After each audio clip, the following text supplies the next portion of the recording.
The Lunar New Year revelry in the country is more than just a festivity of traditional Chinese food, dragon dances, and fireworks displays, as the Filipino-Chinese community does every way to manifest the core meaning of the celebration. Kimberly Go has the story.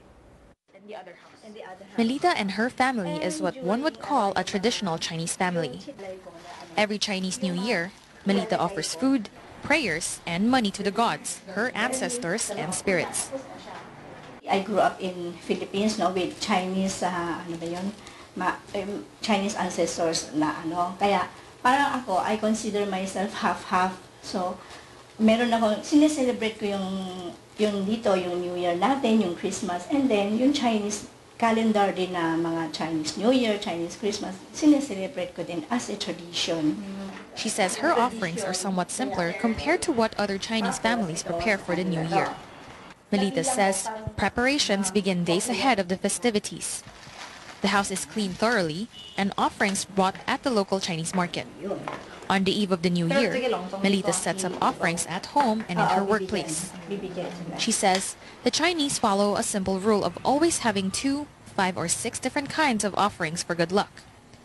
The Earth God, the business god, and the Chinese counterpart of the Virgin Mary will be honored first, followed by her ancestors and then house spirits. She offers prayers and burns pieces of paper that symbolize money for each. After that, she goes about preparing her family's dinner. Dolores, meantime, is part of a modern Filipino-Chinese family.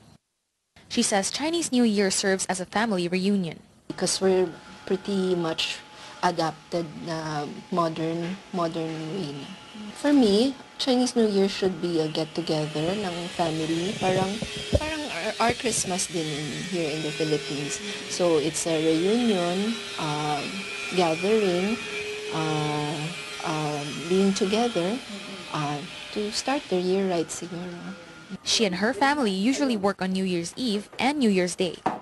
They just make simple offerings to their ancestors and to the Earth God. They do it both at home and in the workplace. The day ends with a big family dinner, during which the children receive ang pao.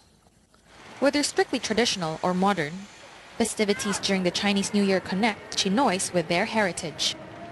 Na-mana ko yan sa mga grandparents ko. So parang kahit wala na sila, gusto ko din gawin yun kasi yun ang ginagawa nila. And then, nagagawa ko na rin para sa kanila yun, di ba? For my children, I guess it will be a more practical approach. Maybe keep the reunions pa rin, and then maybe do some charity work, which I also do. Their traditions are a way of preserving their identity and honoring their forebears. Kimberly Go, Solar News.